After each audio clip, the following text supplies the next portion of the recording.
Hi everyone! Today's video is a student interview with someone who studied off campus.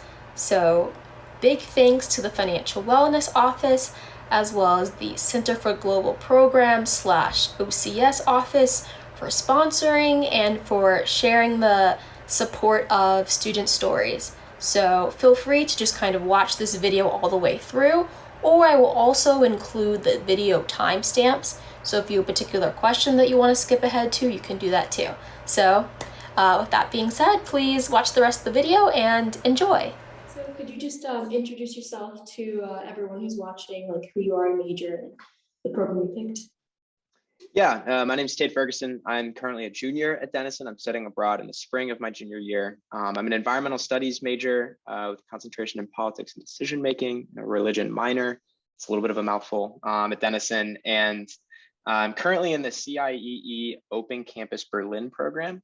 So the Open Campus is in a bunch of different cities, but I'm located in Berlin.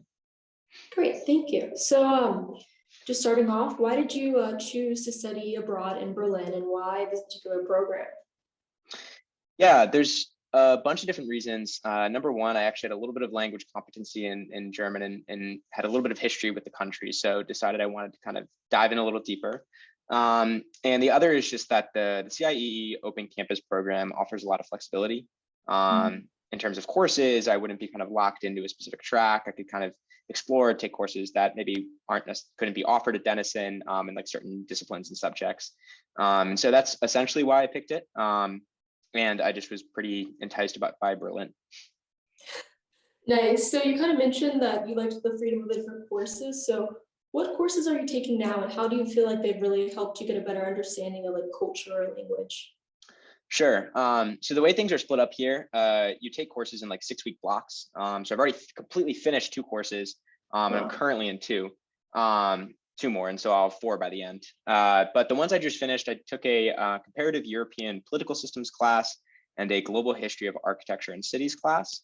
And those 2 I just finished. The other 2 I kind of just started. So and can talk a little bit more about the first 2. But I think the coolest part about the way the classes specifically are set up here is they all have a European focus, which is something that you don't get as much just living in the US and a lot of times just in the courses you're taking at Denison. So I mean, especially in terms of the European comparative politics class, I had a professor who was very adamant about incorporating kind of current events going on in Europe right now with the Ukraine war and all sorts of other kind of just conflicts that are currently happening, which was a really cool way to kind of like integrate the courses into a deep dive with culture. And pretty much every course you'll take here will have excursions to areas around the city. You'll have to kind of do walkarounds and asynchronous classes where you have to kind of incorporate your lived experience in the city and go to museums and walk around your neighborhood and stuff like that into kind of the course, which is cool. Okay, that's really neat. Would you talk a bit more about, I guess, your experience of going on different excursions, and if you've traveled in Germany a bit, and kind of what's that like? I mean, one of the coolest parts about being in Europe is that travel is so easy. And so just around Berlin, gotten to do tons of excursions. My program, CIEE, offers like at least probably twice, sometimes even 3 or 4 times a week, offers free excursions for museums, tours, various kind of just like things you can go, a whole range of things, just stuff you can go see around Berlin. And actually last week they took us on an excursion to Dresden, which is another city in Germany, a few hours away. And so they took us to like a day trip there. And they cover like all the travel and food and kind of stuff you do there, which is super nice. And then of course you have so many opportunities to just travel on your own. I think this weekend I'm going to go visit Hamburg, which is another city in northern Germany. And that's one of the really cool things, is that you kind of, within the courses and within the program, you have this flexibility to kind of travel a lot, and they build that into kind of the structure of the program so that students can travel, because that's a big reason why a lot of people would end up in Europe anyways, because that you have so much access to other countries and cities. Yeah, very true. So do you feel like when you've like traveled in Germany, maybe I think you mentioned that you've traveled a bit just throughout Europe, have you experienced any culture shock, or if any? I know. Yeah, definitely. I think like the first week that you're in your city is a little bit of like, whoa. And I mean, it helped for me because I had a little bit of language competency. But when I've traveled to places like I've been to Italy and I've been to the Czech Republic, Wow. I mean, it is hard to kind of be in a place where you have zero understanding of the language, and so I think that's always a big barrier, and that adds a little bit of culture shock. But I mean, anywhere you go, and even Germany, which I feel like a lot of people would maybe say, oh, maybe not that different from the U.S., but there's a lot of cultural differences and there's different Mm. histories, and so I think it's like learning that small stuff. It's the small kind of everyday, like how do people interact on the street? You know, like what are the norms for being a pedestrian, and what are the norms for kind of like being in a restaurant. I think that's what's hit hardest, is like kind of getting used to these kind of smaller cultural norms that kind of envelop the day to day, instead of these big kind of like the bigger things you might be like, oh, like I'm scared about language. I've found that it's easier to actually Oh. overcome those things than it is to kind of get used to the like smaller, you're in a restaurant and there's like five things that feel very different about that restaurant experience than they would in the US. That's unique, yeah, because with those smaller things, it's like, it could really play a bigger role day to day in how people Mhm, perceive you or how you perceive other people. totally, And it's something that's so subtle you may never really notice unless someone points it out to you. totally. Yeah, and Yeah. I think another element of that is you just have to constantly kind of, I know a lot of people want to like be outside of the tourist identity when they're here. I mean, we're living here, we're studying here, like we really don't feel like tourists, but I think you have to own a little bit of that to kind of like humble yourself, and remember to kind of every day you're learning a little bit about kind of how the country works. And we're only here for 3 months, which is definitely not enough time in any location, wherever you study. So um, it's just kind of making sure that you're always keeping your eyes open, and you're just listening to kind of the city around you. It's a good way of putting it. Do you feel like where do you feel like you learned or kind of got the tools to kind of adapt? Do you think it was like, do you think the OCS program helped with Hmm. that, or maybe it was a course at Denison that had like a European focus, or what would you say it would be? I would say, I mean, this is maybe not taking the two examples you gave, but Mhm. the program staff here at CIEE have been tremendous in terms of getting us acquainted to the culture. I mean, I came with very little understanding of what it was actually going to be like to live in Berlin, in Germany, in Europe, and we had like an orientation, and they're at least all the staff here in the Berlin program are super accessible. Like you can always reach out to them, and they have RAs that are again similarly Oh, like you can that's always so talk to nice. them. Yeah, it's great. And there are other young people. Typically, they're like grad students in Berlin, so they kind of can key you into a lot of those cultural cues. And yeah, I mean, honestly, it's just the kind of just working with the staff here, and they've just been so helpful in terms of being like taking out us a neighborhood walking tour and being like, don't stand in the bike lane unless you want to learn every German swear word that exists in the dictionary. Which is like, that seems like such a simple thing, but like I still every once in a while like wander into the bike lane. So That's so um, funny. yeah, Okay, that's good to hear. Yeah, because for some programs, I think you stay in a dorm versus with the host family, sure. so there would be that little difference. Yeah, and I think what's especially unique about the CIEE Open Campus Berlin program, which I know isn't even is we all live in kind of one building, one complex. So Mm. it's like it's dorm living. I mean, I've got a pretty nice dorm. I've got a kitchen and I've got a sink and a bathroom and stuff to myself. But I'm living in a dorm, which is super great. I mean, I still get to meet people, but it does make it easier to connect with staff here and with a Mm. community here that does make getting over those kind of culture shock moments a lot easier. Yeah, Yeah, no, I'm glad you said that 'cause that's pretty important. I know for anyone that's particularly challenging, but especially if that's like someone's first time, leaving the totally, country or staying for an extended period of time, that can be particularly challenging. totally. So Yeah, it's another difficult. yeah, another question kind of on that note that I was curious about is how did you adjust to a different currency? Mm.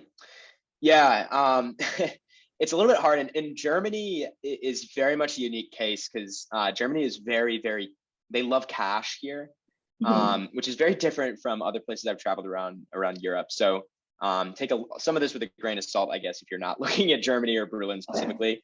Um, but they love cash here. They want like a lot of stores you'll go to, even just like normal cafes or shops or whatever, like won't take card. Um, Oh. yeah, which is interesting. It's kind of just a cultural thing. It's again one of those kind of things you just have to adjust to. Thankfully, there's like safe bank ATMs pretty much everywhere around the city, so it's not too difficult to withdraw money. But I think adjusting to the euro wasn't that difficult. When I was in the Czech Republic and the like conversion rates were a lot more complicated. Like I was paying like 235 of, blanking on the name of the currency there, but Oh, okay. Yeah. for like an $8 USD meal, that makes it a little more complicated, and you're kind of doing a lot of mental math at the dinner table. Yeah. But honestly, if you're in the Eurozone, it's not too difficult. I mean, it's a little bit of a conversion, but it's essentially the same. And they have the coins. They have 2-in-1 euro coins, which are awesome. Oh, Yeah. So if anything's, you don't have to like carry on a bunch of bills. If anything's less than like €3, you can just use coins, which I really like. But yeah, I mean, adjusting to the paying cash was definitely a little bit of a, you got to find your footing. How much do I withdraw this week? What does it feel like to actually live in the city? And my first week was like felt like I was all over the place. yeah. But getting into more of a rhythm, and you just kind of figure out what your expenses look like. That's actually really fascinating because I spent a little time in China a couple of years ago, and Yeah. literally everything you had to pay for was like all digital, and it was like kind of difficult because I think that's definitely a thing in the US, but it was like way more advanced there. So it's neat to hear how it's like totally different in Germany. Yeah, it's interesting because it's also not the same. And I mean, I was in Amsterdam, and there it's like card everywhere. Like I rarely use cash. So it really kind of depends on where you are. Germans, I just think, have this real strong affinity for cold hard cash, and so they're hanging on to that as long as they can. Thankfully, my local coffee shop has started taking cards, but that's good. So with the ATMs, did you use your normal like American bank account, or did you have to transfer? What was that like? Yeah, it's a great question. I spent a lot of time on the phone with my bank trying to figure that out. I think my like first recommendation, if you're just thinking about that question, should I get a new card, bank account, whatever, I would stick with your bank account. That's what my program recommended to us. They said, do not get a German bank account. Like, do not try to like set something up in the country you're going to. That's what my program recommended. But I think just call, there's conversion rates and there's international fees and all that stuff. So what I did is I just called my bank and was like, hey, like I'm going to be in Germany for 3 months.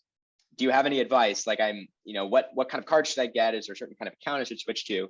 And they were super helpful. I ended up kind of setting up I won't go into like the nitty gritty details, but I ended up setting up an account so that I could withdraw money without having to pay like an international fee. And that was, which is awesome. I mean, I'll still pay a fee if I just tap my card at a coffee shop. But at like most places, I just call your bank. I figured all that out because I just called them and was like, hey, like I'm going to be in Germany. Do you have any advice? I'm trying to avoid paying a bunch of fees on every time I withdraw money. So that'd be my recommendation in terms of trying to figure that out. Just call your bank.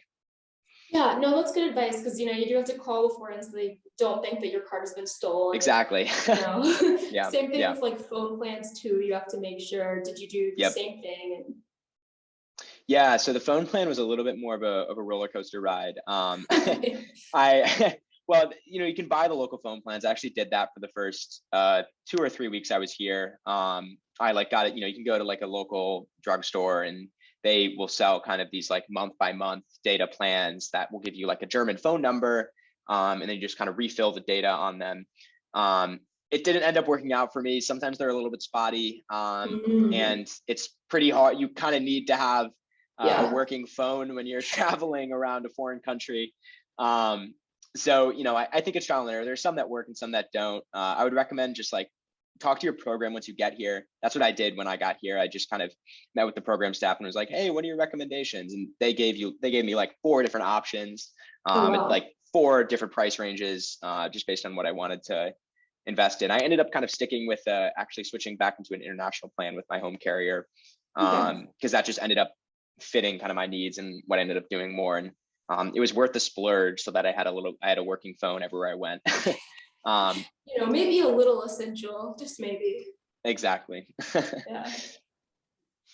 And then kind of on that same note, did you have any other like unexpected expenses? They could be COVID related or just maybe it was like just something that you weren't really planning for that was super surprising. That's a good question. I think like I'll just start very generally and say that like I think generally it costs more to live, especially I think if you're on Denison's campus. So much is like built into our tuition, which means that like in terms of like living on campus, you might not necessarily be spending money out of your bank account like multiple times a day, just, you're going to the dining hall, it's on your meal plan, and then you're, that kind of stuff. But Yeah. I would say the biggest shock to me in terms of just expenses was that, you kind of are constantly buying things, and that's kind of just the life. That's just what it's like to live as an adult, where you're living and you're cooking your own food and have your own bathroom. They have to keep stocked with toilet paper and soap and all that.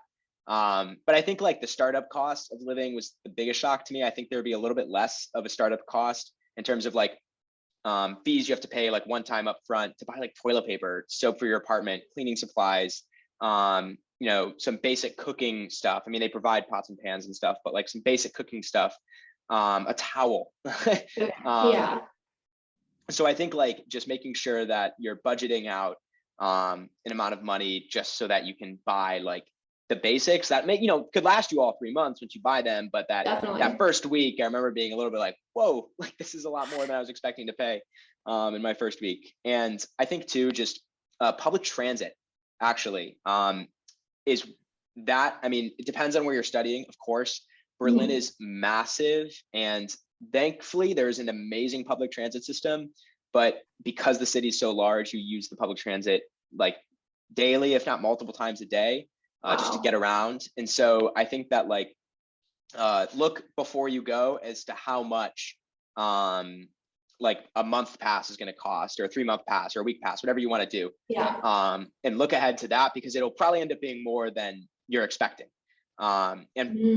Again, that's another thing. Work with your program. I know my program offers a certain amount of like free transit passes per kind of like 6 weeks we're here. But it's not enough, I would say, to like get you like, oh, I don't ever have to pay for transit. But definitely look into that. I think it's that was another like big cost that kind of caught me off guard. Okay, that's really good advice. I didn't even think about that. So yeah, that's really good. So kind of on that line of thought, were there any other things that you wish you knew before arriving in Berlin? Yeah, I think one of like the first, look ahead into like, this is like a weird one, but make sure you have a very good understanding of like local laws around like substance use, and like especially with like drinking age and stuff like that. There's just, I mean, even traveling between countries, there's so many cultural differences, and you just want to make sure that you're kind of well versed. And my program did a really good job in their orientation, being like, this is the state of Berlin, this is what Germany, these are the laws, these are the rules. So I would say look into that. I think like honestly, that was like a big kind of thing. You don't really think about it necessarily, but then you're in a whole new country. The other thing I wish I would have known was think through maybe like a meal plan. It sounds again kind of weird, but like especially if you're in a program, say like, I know a homestay might be different, but I'm in a program where we have a kitchen, we cook all our own food. So look ahead and really try to think through that, because it definitely caught me off guard, and it'll maybe help too with budgeting. If you can like say, oh, okay, like this is kind of the meals I want to cook, and you can make a more kind of deliberate budgeting plan. Because I definitely was a little caught off guard that first week when I was like, whoa, I need to like buy all this food and start cooking for myself. And it took a little bit to kind of get into the rhythm of going to a foreign grocery store and buying things where everything is labeled in German. So maybe making a meal plan ahead of time is honestly a good thing, or at least just thinking about that in terms of budgeting. Because I'm sure like anywhere else, going out to eat is infinitely more expensive and adds up. Yeah, it is definitely not sustainable to go out to eat every meal of the day. And quite, cooking is fun. I mean, it's a good way to get to know other people in your program, to cook with them. And it's nice to be able to make your own food, or make things that maybe make you feel comfortable, like stuff you'd eat at home. But you also just remember that there will not be all those, there are a lot of items that we get in America that you will not be able to find in a lot of foreign countries. And there'll sometimes be like American grocery stores, but they'll charge like 3 times what you should be paying. Oh goodness. For like a box of Annie's mac and cheese or something like that. Oh, that's crazy. Yeah. So like they know the market that they're going for. Oh yeah. They're trying to mooch off the students who are abroad and really missing a bottle of ranch dressing or something. Yeah. So on that note, do you have like a favorite, I don't know, like German food, or just kind of, Yeah. there's the German cuisine is really odd. It's like potatoes, meat, maybe some vegetables, and like tons of starches. It's great. I love it. It's so good. But I would say number one is this thing called Fleischkäse, which I'm going to describe it, and it's going to sound disgusting to anyone who's listening to this. So please just hear me out. But it's like this spam like meat that you cook, and you get it with like an egg and potatoes and onions. They'll have like a little salad on the side, and it's just like quintessential comfort food. And it's usually cooked so well with a bunch of which is it's a great comfort food. I like to order it if I'm going to some local German food restaurant. But honestly, in Berlin, there aren't a lot of like German restaurants near me. It's a lot of Asian and Indian food. There's some Korean fried chicken down the block that Sounds best good. thing I've ever had. Yeah. It's neat. I'll definitely have to look up that dish later because it definitely it sounds very interesting. Yeah. Yeah, and I'll also say, so Fleischkäse literally translates to meat cheese. There's no cheese in it, but that is not an enticing name either. So, but hear me out, it's good. No, the way you say it makes it sound like in German, it sounds really beautiful. Do you feel like your language skills have grown a lot being in the country? Yeah, I think I will be honest. I think you do have to, if you, in the kind of program I'm doing in a city like Berlin, even just in the neighborhood I'm in, Kreuzberg, which is just a heavy immigrant population, and there's just a lot of English speaking around here, and a lot of people do speak English. I think like in my context, you have to go a little bit out of your way to really make sure that you're practicing German. And thankfully, I had actually taken 3 semesters at Denison before coming here, so I had a little bit of a foundation. But yeah, I mean, you're going to learn the everyday stuff, which I think is kind of cool, especially if you've taken that language. Yeah. You've probably learned it in a very academic sense. You've learned how to like build a sentence, and you've learned how to like all these very nitpicky grammar rules and stuff like that. And then you get to that country, like I got to Berlin, and suddenly I was like, whoa, I don't know how to say, can I get this to go? Yeah, like I can talk about like, I don't know, I know the word for like an atomic energy plant, but I don't know how to say, can I get this to go? So things like that, I think like you'll get more into that colloquial slang and learning kind of the functioning within it. But you really got to try. I mean, it's a little bit of a battle, because more likely than not, if you're speaking, they're going to know that you're American right away. I can guarantee you that. And even if you're speaking German, but you have to, they're probably going to speak English back to you, even if you start with German, and you just got to keep speaking German to them and like win that battle, because they're going to try to practice their English and you're trying to practice your German. So it's a little bit of a battle every time you're like ordering a cup of coffee, but oh, that's so funny. Yeah, I would say definitely they've improved, at least just in the kind of a getting around sense, but you kind of got to go out of your way. Okay, that makes sense. So do you feel like maybe that's one of the difference between programs that are in like big international cities versus programs that are kind of in more remote areas? Without a doubt. And that's just kind of up to the experience you're going for. I have a friend doing a homestay in Florence, Italy, and she has to speak Italian with her kind of host mom like all the time. I mean, like she doesn't speak English. So I think like it's up to the kind of the program you're looking at. And yeah, I mean, if you're in a city like Berlin, there's a lot of different languages being spoken here, not just English and German. And so, there's going to be the ease of transition into a new language is going to be a little bit easier, just because you can fumble your way through kind of an English conversation and stuff like that. But yeah, if you're doing a homestay or you're maybe not in a big city, it's definitely going to be a little bit more immersive in that sense. And that's really cool. I mean, you'll really, really get to know. I'm in a big city where there's a lot of English being thrown around me, and I still feel like my German is getting better. So it's kind of up to whatever experience you're looking for. Yeah, that's a good way of putting it. Just kind of making sure that you tailor it for your unique needs and wants at the moment. Totally. So you also mentioned, obviously that you took German before going abroad, but are there any classes, you mentioned your classes, but how do they relate back to your major and like the rest of your time at Denison? Or how do you think it will, since you're not done? Yeah, totally. I mean, I think the first thing is that you're probably going to have the opportunity when you're looking at these programs to take classes in kind of academic fields that they don't have at Denison, which has provided a really cool way to kind of apply maybe the concepts and frameworks and ideas that you're used to in your major to a whole new field. And you can build a lot of really cool connections. Like I took an architecture class last block. And I like that class was so imbued with environmental decision making, environmental politics, and climate change, and how architecture responds to environment and to our world. And so I think like it's suddenly, oh, these are connections I never would have thought I could have made between architecture and environmental studies, and that I wouldn't have been able to make if I hadn't studied abroad and been able to take a class in architecture. Similarly, I'm taking I took a class on European politics. And it was really cool. I mean, I've done a lot of political classes at Denison, and then I've been involved in kind of youth participation efforts and kind of that whole realm. And suddenly I'm in this class that's teaching me about what does youth participation in voting and government kind of engagement look like in Belarus or in Georgia.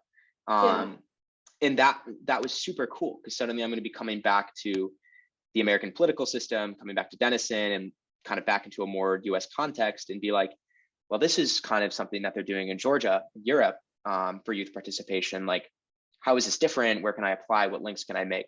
So that's the cool thing about being abroad is you're going to get this European context, at least in my case, I guess. I'm getting this European context. And like, that's just a really invaluable thing to get to kind of pull that back into what you're used to learning in your classes. And I think the last thing I'll say here is just, there's going to be a culture shift. So when you're talking about environmental issues in the US, it's totally different in how they talk about it in Germany. And so that's the other cool thing is that you're getting to kind of take classes within a context that is just wholly different. You're going to have professors who might be honestly a little bit like, oh, I didn't know that about kind of the American experience or like climate change activism in America. And it creates all these cool new opportunities for kind of like learning and growth, which I've really loved. That's great to hear. So just kind of having that new like cultural backing, you feel like has shaped the way that you're learning it. Okay. It's very neat. Oh, here's another question. So this, I think you kind of touched on this, but you may have more to say. Do you feel like there was another moment where you were pushed out of your comfort zone and made to grow? Yeah, I think anytime, and I'm going to go back to the language thing. You know, as someone who came in as a light German speaker, I think that like I had maybe a little bit more confidence than I got humbled, I guess I should say, my first week here. There. Yeah, of course. And I think like the biggest challenge with that is, you know, when you don't know a language, it's hard to show people who you are, and it's hard to express, you know, humor is totally different. And like, you can't, if you don't know how to speak a language, like you can't make jokes and you can't make those, it's harder to connect with people and to really kind of show off what you feel is maybe your authentic personality. Because you're really focused on just communicating at the bare level. And so I think like that was hard. And I think it was like, I was definitely pushed out of my comfort zone to be like, whoa, like, I am like very much a foreigner in this environment. And like, I have to find ways to kind of communicate who I am and communicate on more than just a basic level with kind of other people in the city and with Berliners. And I think that like, that's been a struggle and it's been a kind of a growth and learning process. But I think like there's always kind of room to make it better, and it's worked out fine. And I've found every time I have that little authentic connection with a local, it like makes my week. So I think that like I was definitely pushed out of my comfort zone just in terms of feeling like, oh, how do I express myself to these people when I barely know the language? Yeah. I feel like that's something for a lot of people in the US we don't always think about, just because although we don't technically have, like a national language, English is very much like the dominant language here in especially a lot of communities. And it's just something that in Europe, especially where there's so many different languages that everyone grows up speaking, it's like so different. Totally. Yeah. Okay, so for the final question, is there anything that that we haven't touched upon that you would really want to kind of stress that people who are planning to study abroad, maybe sophomores or even first years who are looking at different programs, they need to think about, or even just research, like a big takeaway that you would say you've learned thus far? Yeah, I think in terms of that process of kind of getting abroad, really research the community. I mean, don't just like, you're going to find your program and say you're on the CIEE Open Campus Berlin program website. There's going to be all this great information about courses you can take, and there's going to be all this great information about excursions you're going to go on. And that's great. And do that research and make sure that you're picking a program that fits your needs and kind of will fit your like your academic needs and what you want to do in terms of traveling, all that stuff. But really dig into the neighborhood, dig into, look up the address of the dorm or the homestay, like figure out where you're going to be, because I think that that's really important to how your study abroad experience is going to go. But a lot of that information won't necessarily be on the program website, or the OCS office has hundreds of programs, so they're not going to have that off the top of their head. Yeah. And like, I did that in terms of, I looked up, I'm in the Kreuzberg neighborhood in Berlin, and I just scrolled through the Wikipedia page a lot and was like, oh, like what's the history here, and what's the general attitude or the culture in this neighborhood. And that actually really informed my decision. And could not be happier living in Kreuzberg. So I think that like doing that kind of maybe outside of class research into kind of where you'll be living and what it's going to look like was super important for me, and has really paid off. That's good advice. Yeah, I really like the way you phrase that, especially like where you'll be living, because I think, if we were all thinking about where we're going to be living, permanently after Denison, after we graduate, we would kind of try to do that more granular research about Totally. like where is that area. And so it's good to kind of even think about doing that for, even though this is a smaller, shorter term experience, to do something similar. Totally. I mean, 3 months, it's a short time, but you're here a while. And I think that like, it's important to remember that you want to make sure that where you're going to be living is as comfortable as possible for you once you get here. And I live in a walkable community, which is awesome. And that was a big reason that I like picking. I can walk to get groceries. I can walk to go get food and go get coffee and go to the ATM and all that stuff. And so I think that like do that research and it'll probably pay off.